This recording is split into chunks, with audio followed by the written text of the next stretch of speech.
श्रद्धाशील बंधुओं एवं श्रद्धाशील बहनों, आज से कार्तिक मास प्रारंभ हो रहा है। चातुर्मास का यह अंतिम महीना है। यह चौथा महीना है। इस मास में जो इसका प्रथम पक्ष कृष्ण पक्ष है और शुक्ल पक्ष भी, दोनों में ही पर्वों की बहुत महत्ता और अधिकता है। लौकिक पर्व भी तथा आध्यात्मिक पर्व भी, दोनों ही इस मास में आते हैं। जैसे लौकिक पर्वों में एक पर्व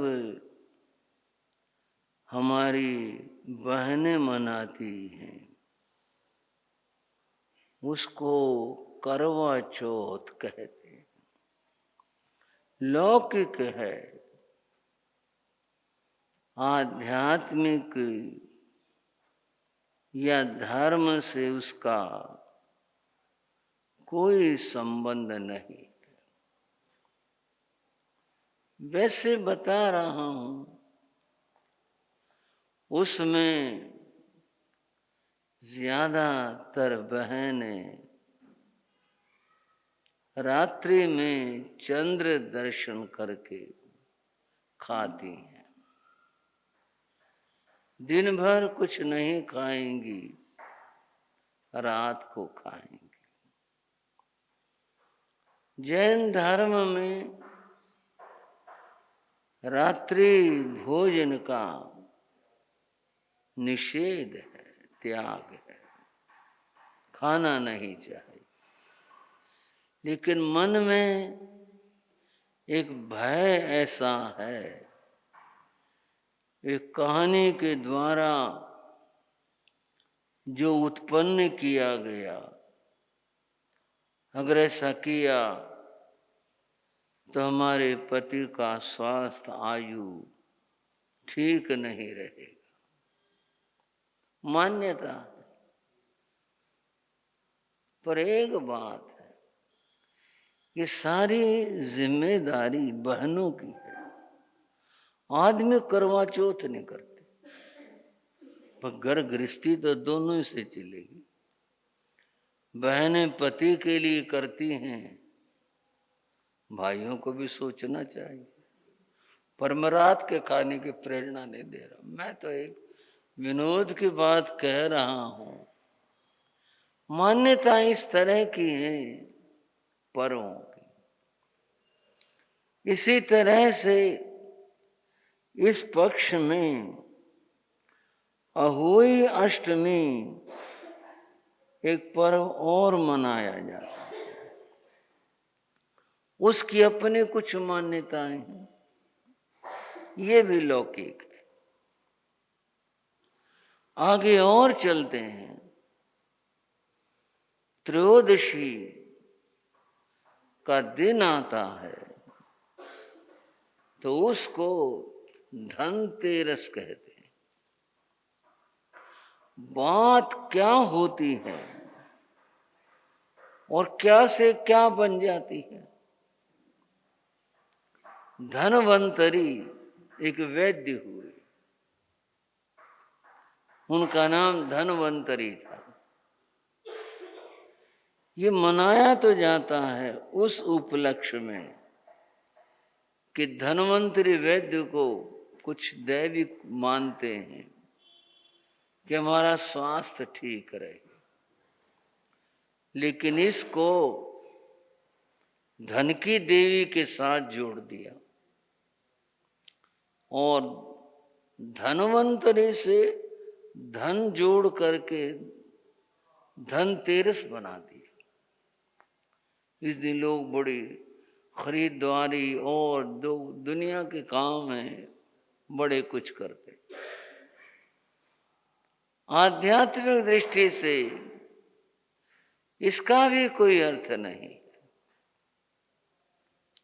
और बंधुओं, चतुर्दशी का नाम रूप चतुर्दशी बताया जाता है और श्री हनुमान जी की जयंती बताई जाती है। ये कैसे महापुरुष हैं जिनकी जन्म जयंती एक इस समय पर है, कुछ लोग दूसरे तारीख में दूसरी तिथि में मानते हैं। अब ये तो काम परंपराओं विद्वानों का है, क्या है, परंतु ऐसा लोग कहते हैं। बंधुओं, उसके बाद आता है दीपावली महापर्व। दीपावली के विषय में बहुत सारी बातें और मान्यताएं जुड़ी हुई। उसमें श्री राम का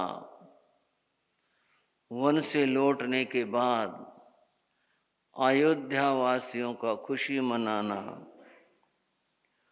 और कई एक बातें इतिहास इससे जुड़े। जैन धर्म में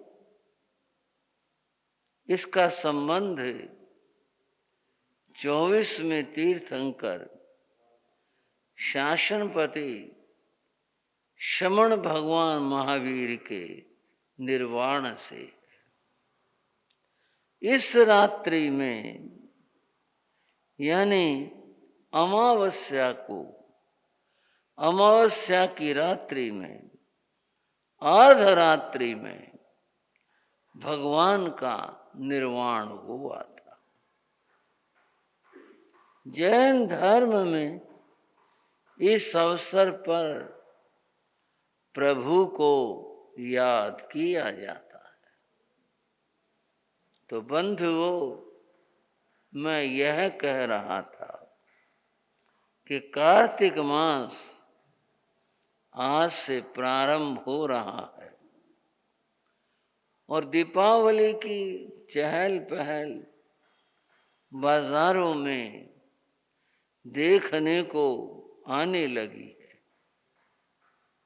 धर्म जगत में, विशेष रूप से जैन धर्म में, यह है धर्म साधना का बड़ा अनुपम अनूठा अवसर है। बंधुओं,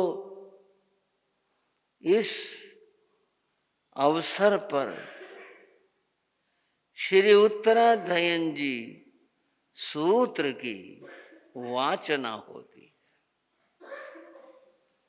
यह वाचना अपने कुछ सुविधा के अनुसार की जाती है। कुछ तो शुरू पक्ष के शुरू होते कार्तिक से प्रारंभ कर देते हैं और धीरे धीरे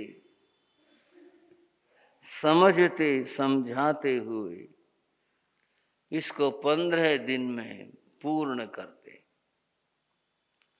कुछ कम समय लगाते हैं, अपनी अपनी मन की इच्छा है, जैसे अनुकूलता हो वैसा करते हैं।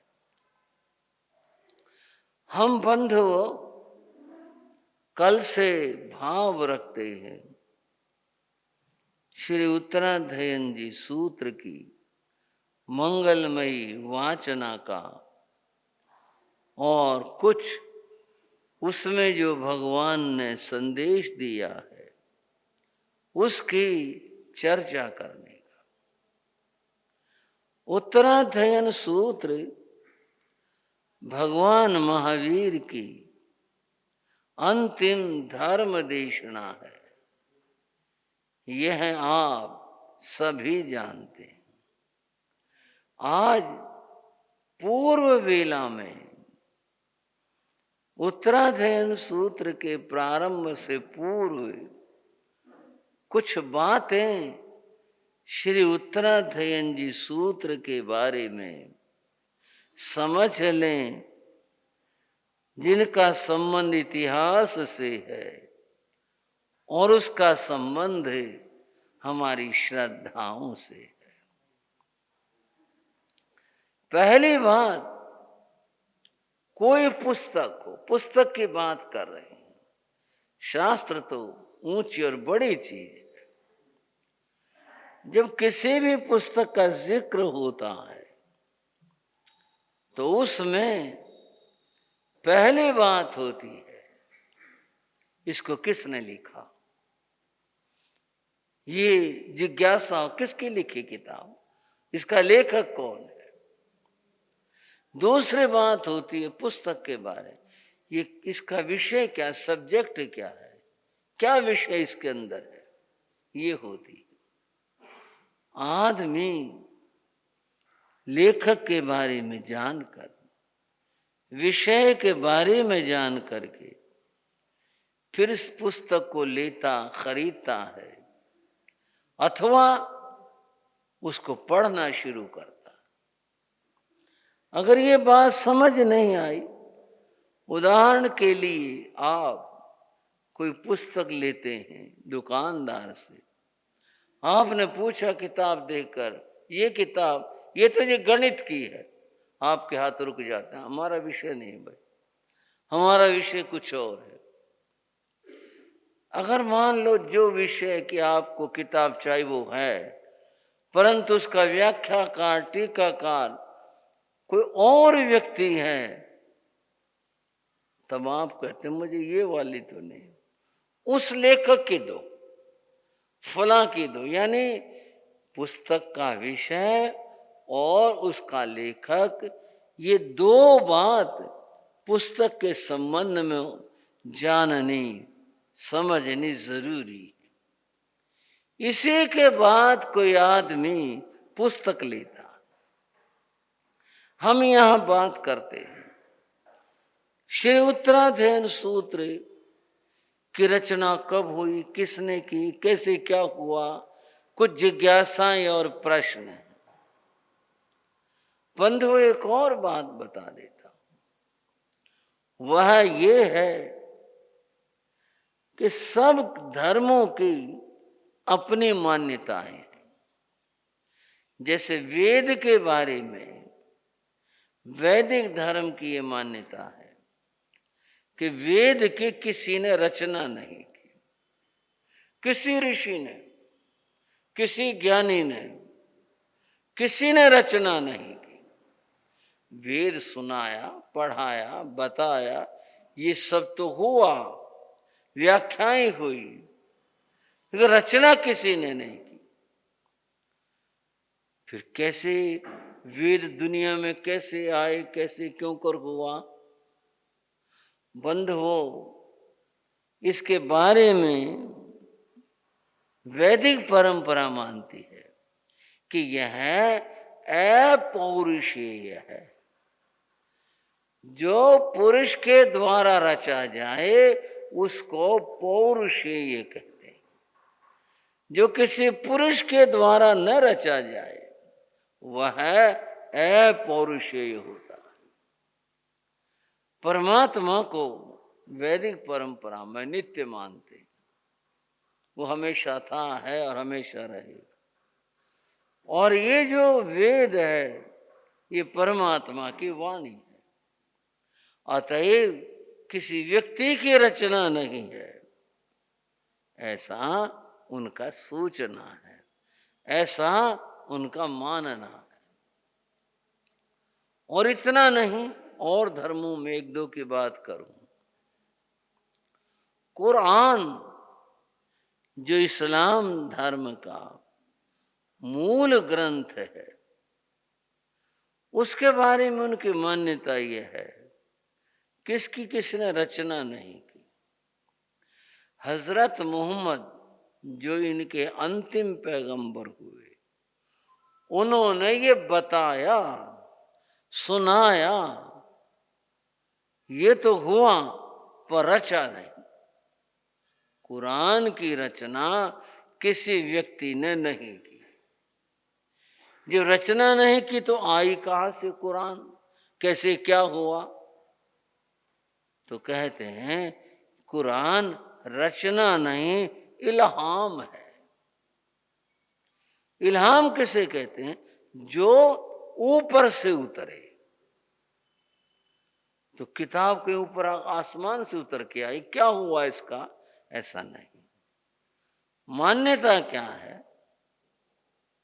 हजरत मोहम्मद एक पहाड़ी पर जाते थे, और वहां उस पहाड़ी के ऊपर वो, जैसे हमारे ध्यान की बात कही जाती है, इस प्रकार वो अल्लाह ताला परमात्मा का सुमरण करते थे और उसमें खो जाते थे और एक तरह से बेहोश हो जाते थे।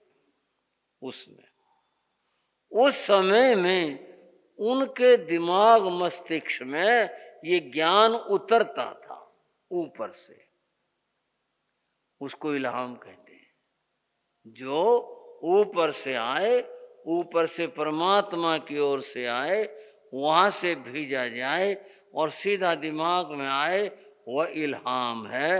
ये इल्हाम है, ऊपर से आया उनके मस्तिष्क में, और जैसे उनको होश आता तो वो फिर उसको बोलना शुरू कर देते, उनको याद होता था वह, और फिर बाद में ये लिखी गई। इस तरह से ये हुआ। अपने धर्म की किताबों के बारे में